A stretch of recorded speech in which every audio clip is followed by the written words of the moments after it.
Olá, pessoal! Sejam bem-vindos a mais um podcast da Labic. Hoje a gente vai falar sobre Henrietta Lacks. Você sabe quem foi ela e por que falam que ela é imortal? Na verdade, não é Henrietta em si, e sim células tumorais que foram retiradas dela sem o seu consentimento. Mas vamos entender isso melhor. A Henrietta foi uma mulher negra que nasceu na Virgínia no ano de 1920. Um ano antes de receber o diagnóstico de câncer, ela já tinha percebido que tinha alguma coisa de estranho com ela.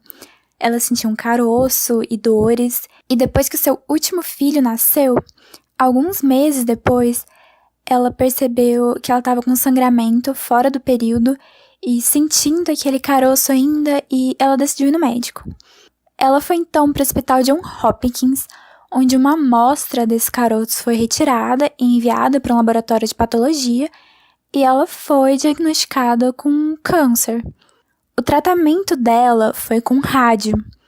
E durante a primeira sessão, o médico responsável retirou uma amostra do tecido tumoral e uma amostra do tecido saudável da Henrietta, sem a permissão dela, e enviou para o Dr. George Guy. Esse Dr. George Guy era um cientista que há muito tempo estava tentando cultivar a célula tumoral para descobrir a cura do câncer ou algo que ajudasse no tratamento do câncer, mas todas as amostras que ele recebia morriam depois de um tempo. Não é à toa que quando a assistente dele recebeu a amostra da Henrietta, ela não ficou muito empolgada, mas mesmo assim, depois de um tempo, ela cortou o tecido tumoral e o tecido saudável da Henrietta em pedaços bem pequenos e colocou em um recipiente com um meio de cultura. O meio de cultura são várias substâncias que vão permitir que a célula se divida, que ela cresça. E assim ela fez e incubou essas células. Depois de 2 dias, ela viu que as células estavam crescendo e conforme o tempo passava, a cada 24 horas elas dobravam de quantidade. Ela ia colocando em novos tubos com meio de cultura e as células iam enchendo esses tubos e não paravam de crescer. Foi então que o Dr. George Guy percebeu que ele tinha conseguido o que ele queria ali. E ele foi contando para amigos cientistas dele, perguntando se eles queriam amostras e foi distribuindo, depois de um tempo, não só para amigos, mas como cientistas de outros países. E esses cientistas de outros países davam para amigos cientistas próximos a eles também, até então que teve uma epidemia de poliomielite e para testar a vacina era necessário uma cultura de células barata e em grande quantidade, então se criou uma fábrica de células HeLa.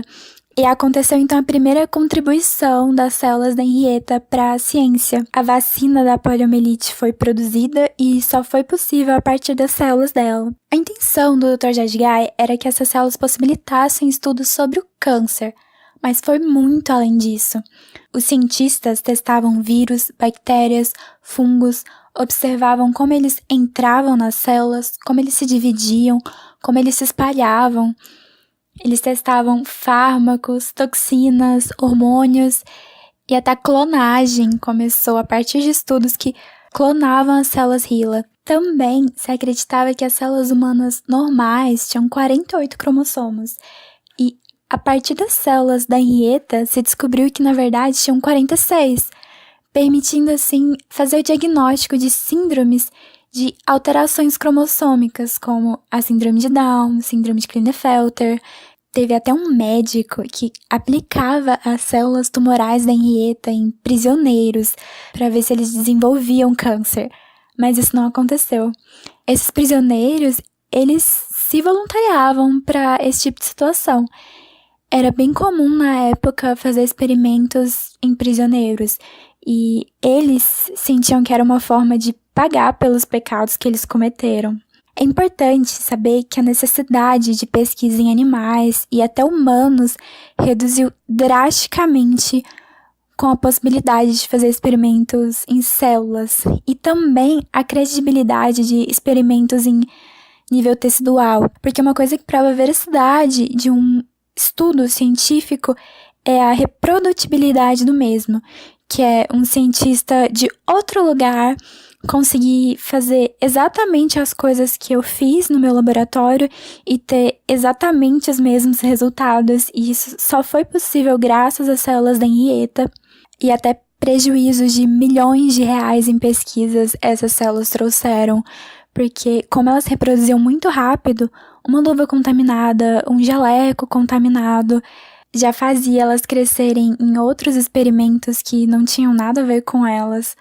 Atualmente, estima-se que mais de 74 mil trabalhos científicos foram feitos usando as células da Henrietta, e que se colocassem essas células uma do lado da outra, elas formariam um manto em volta da Terra 3 vezes, o que é até difícil de imaginar se você pensar que uma célula é tão pequena que a gente não consegue vê-la nem a olho nu.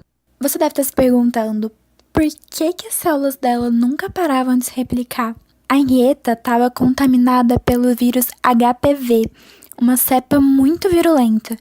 Esse vírus, ele inibe a ação de uma proteína que se chama P53, que é uma proteína que reconhece quando a célula está com algum dano genético e impede ela de se dividir.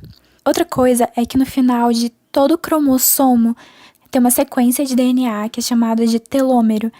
E conforme a célula vai se dividindo, cada vez mais ela perde um pedaço desse telômero, e quando ele está quase inexistente, muito pequeno, é um sinal para a célula não se dividir mais, e as células tumorais da Henrietta tinham uma enzima chamada telomerase, que reconstruía esses telômeros. Por isso, elas nunca paravam de se dividir.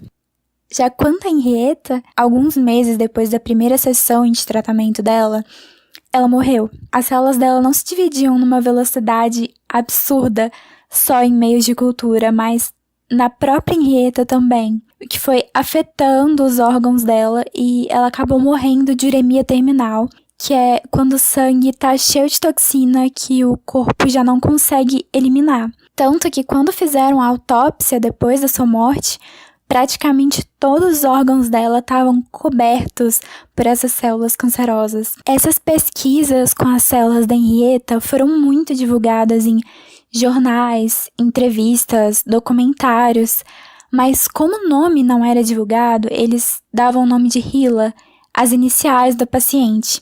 A família dela só ficou sabendo que essas células, na verdade, eram da Henrietta 20 anos depois da sua morte, quando um cientista quis recolher o sangue deles para fazer marcação genética. E apesar da indústria das células Hila ter lucrado milhões de reais com a venda dessas células, a família da Henrietta nunca recebeu um centavo pelas células dela. É isso, pessoal. Obrigada por terem escutado até aqui. Comentem aí embaixo o que vocês acham disso tudo.